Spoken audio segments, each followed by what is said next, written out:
네, 증시 인사이트로 이어갑니다. 김소연 대신증권연구원과 함께 원자재 시장 한번 점검해 보겠습니다. 어서 오십시오. 네, 안녕하세요. 지난 4일이었죠. 오펙 플러스가 정례 회의에서 사우디아라비아가 100만 달러 추가 감산. 이러면 상당히 유가 시장에 뭐 좀 영향이 있을 것 같은데 네. 일단 잠잠해요. 하지만은 연관유 리포트 보니까 올해 유가 흐름이 상적 하고로 전망하셨어요. 그럼 연말로 갈수록 더 높아지는 겁니까? 네, 우선은 기본적으로 저는 올해 초반에서도 계속 말씀드렸듯이 이제 유가가 하반기로 갈수록 조금 더 올라갈 가능성이 있다라고 이제 전망을 하고 있는데 가장 큰 이유는 이제 공급이 현재 수준보다는 하반기에 조금 더 타이트해질 가능성이 높다라고 이제 보고 있습니다.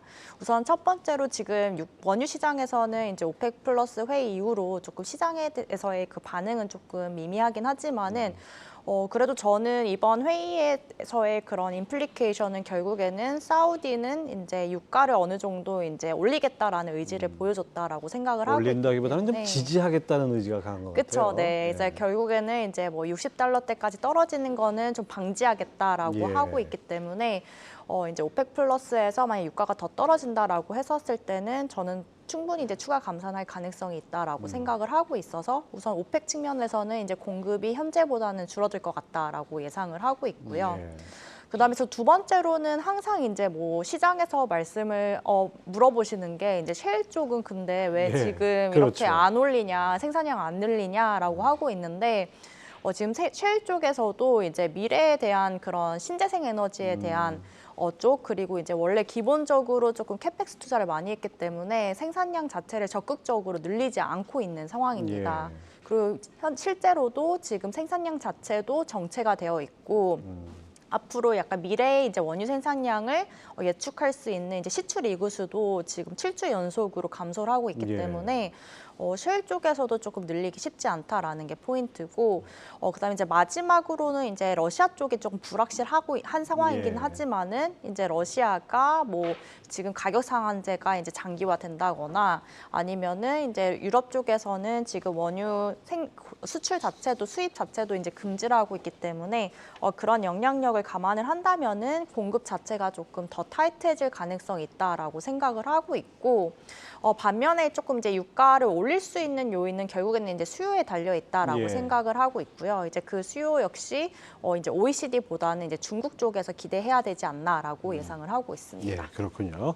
근데 어쨌든 간에 뭐 지금 말씀 들어보니까 수급 측면에서는 유가가 올라갈 중기적으로 장기적으로 올라갈 요인이 있는데 당장은 원유 시장 반응이 좀 뜨뜻미지근해요. 네. 사우디 감산에도 불구하고. 이건 왜 네. 그렇습니까? 크게 두 가지 이유가 있을 것 같은데 우선 가장 기본적으로는 이제 오펙 플러스가 이제 향후에 이제 유가 흐름이 더 떨어질 거다라고 이제 예상을 하고 있기 때문에 어떻게 보면 선제적으로 반응을 했다라고 시장은 받아들였고 예. 이제 그렇기 때문에 조금 반응이 미적지근했다라고 생각을 하고 있고요. 우선 두 개의 가장 큰 이유가 있는데 첫 번째가 러시아 쪽에 대한 이제 원유 수출량 그리고 이제 두 번째가 중국 쪽에 대한 경기 회복 속도가 좀 예상보다 예. 지연되고 있다라는 점이 조금 이제 유가 하방 요인을 이제 높이고 있다라고 보고 있습니다. 예, 그렇군요.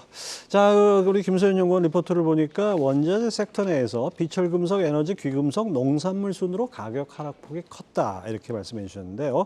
비철금속의 가격 하방 압력이 높았던 이유는 뭔가요?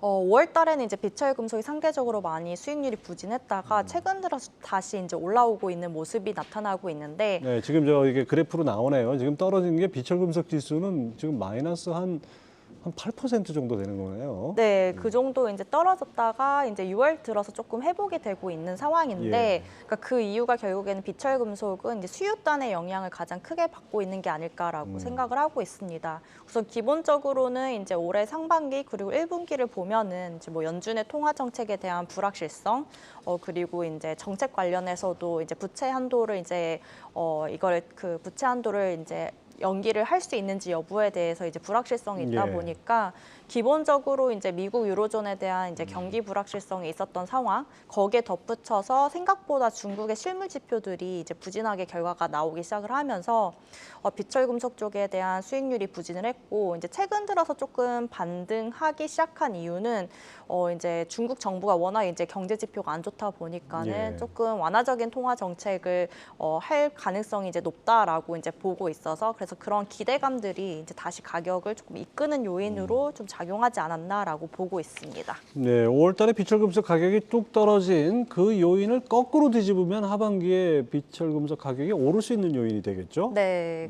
저도 이제 그것을 조금 기대를 하고 있는 상황이어서 기본적으로 보는 시나리오는 이제 미국 쪽, OECD 쪽에서는 경기가 계속 부진할 거다라고 예. 이제 보고 있는 상황이고 거기에 조금 어떻게 보면 트리거 포인트가 될 수 있는 부분이 이제 중국 경기가 조금 살아나는 부분인데 저는 이제 그게 이제 조금 그 미국 쪽이 워낙 이제 OECD 쪽이 워낙 부진하기 때문에 이제 비철금속이 강하게 올라오기는 조금 쉽지는 않을 것 같다라고 생각을 하고 있고 오히려 그런 그 사이 관계에서 조금 가격적으로 이제 반등을 볼 수 있는 이제 금속 쪽이 오히려 비철금속보다는 이제 오히려 기금속 쪽, 금이랑 은 쪽이 더 조금 가격 상승 여력이 있지 않을까라고 예상을 하고 있습니다. 비철금속 중에서 2차 전지 원료가 되는 뭐 니켈, 코발트 이런 쪽은 어떻습니까? 가격도? 현재 이제 니켈 가격도 많이 떨어졌는데 이제 그게 니켈은 수요 쪽 이슈보다는 좀 공급 쪽 이슈가 크게 작용을 하는 것 같습니다.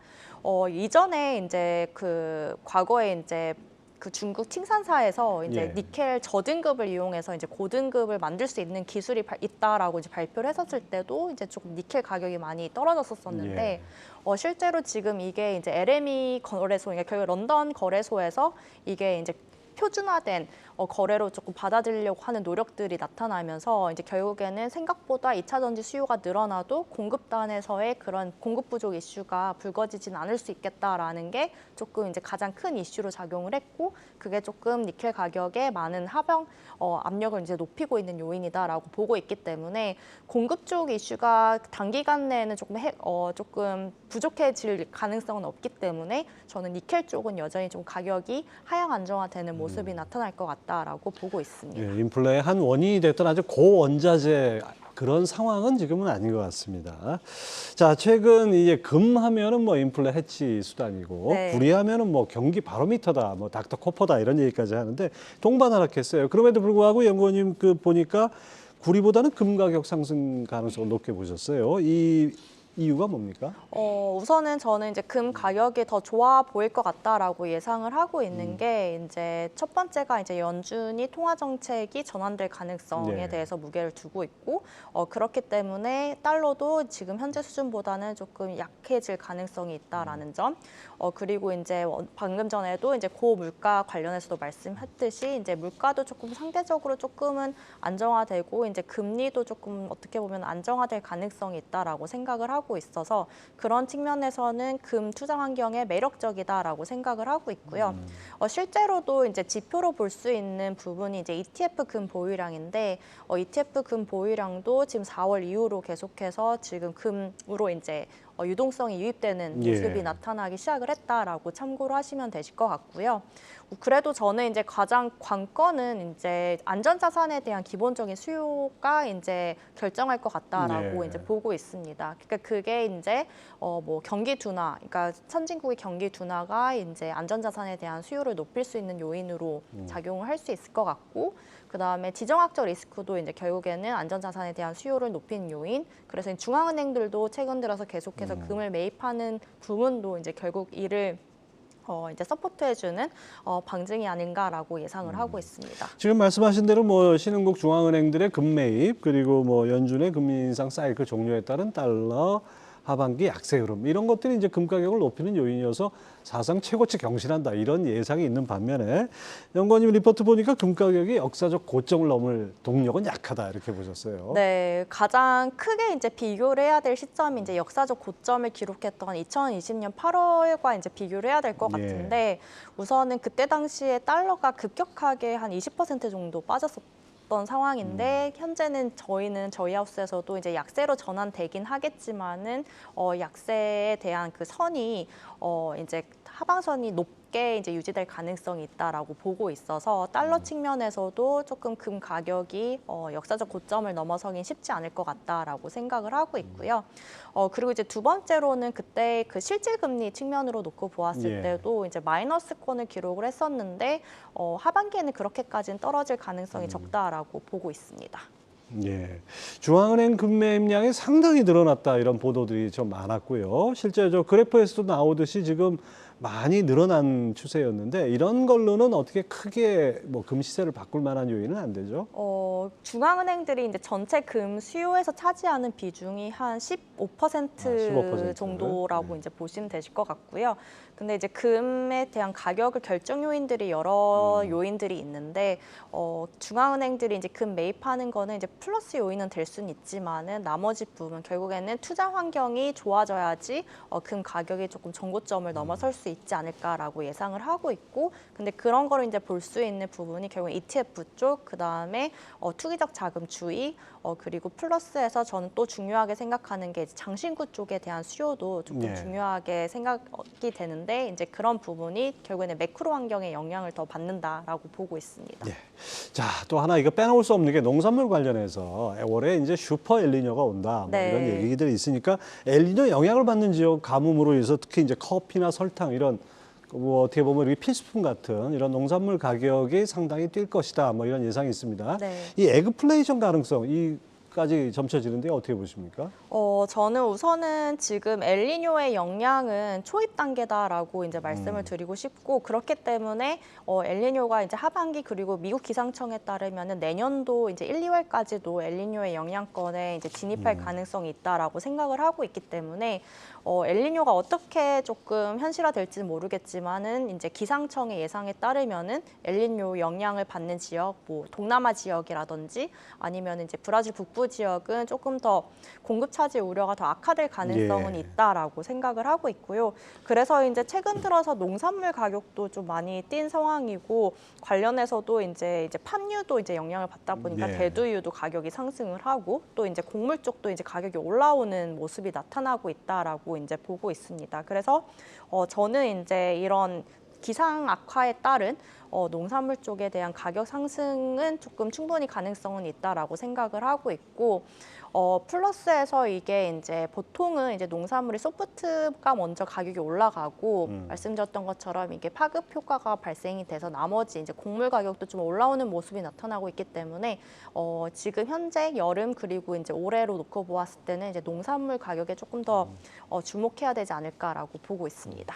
자, 또 이게 인플레하고 아주 밀접한 연관이 있는데 하반기 원자재 가격 전반적인 전망은 어떨까요? 우선은 전반적인 원자재 시장을 놓고 보았을 때는 이제 하반기 시장은 결국에는 이제 수요단의 영향을 많이 받을 것 같다라고 네. 예상을 하고 있고, 결국에는 미국 유로존 쪽에서 OECD는 이제 경기가 둔화될 것 같고 중국 쪽에서는 경기 회복이 될 텐데, 이 두 사이 간에 이제 줄다리기로 인해서 원자재 가격이 등락이 나타날 가능성이 크다라고 생각을 하고 있고, 하지만 그렇다고 또 이제 원자재 가격이 크게 빠지지도 않고 올라가지도 않을 것 같다라고 이제 보는 게 이제 저의 관점이고요. 이제 개별적으로 놓고 보았을 땐 그래서 이제 개별적인 수급 이슈, 공급 쪽 이슈가 있는 원자재가 올라갈 가능성이 있다라고 생각을 하고 있고, 그래서 이제 단기적으로 놓고 보았을 때는 조금 에너지랑 농산물 쪽 이제 날씨의 영향을 예. 받는 부분이 조금 더 이제 가격 상승 가능성이 있지 않을까라고 예상을 하고 있습니다. 자, 끝으로 이제 원자재 투자하시는 분들을 위해서 이 비중 조정이 좀 필요할 것 네. 같은데 원자재 쪽에도 투자 전략과 함께 좀 설명해 주시죠. 저는 이제 단기적으로는 지금 이제 그 날씨 이슈가 연관되어 있는 이제 에너지 그리고 농산물 쪽에서의 비중을 높이는 거는 추천을 하되, 조금 이제 장기적인 관점을 생각을 하신다면은 금 그리고 이제 비철 금속 쪽도 이제 천천히 이제 담는 것도 이제 추천을 드리고 있는 상황입니다. 이제 에너지랑 농산물 같은 경우에는 지금 엘니뇨의 영향 그리고 이제 여름철이 이제 생각보다 무더울 수 있다는 예. 측면에서 계절적인 수요라든지 이제 공급 쪽 이슈가 있다라는 점을 좀 감안을 하시면 좋으실 것 같고요.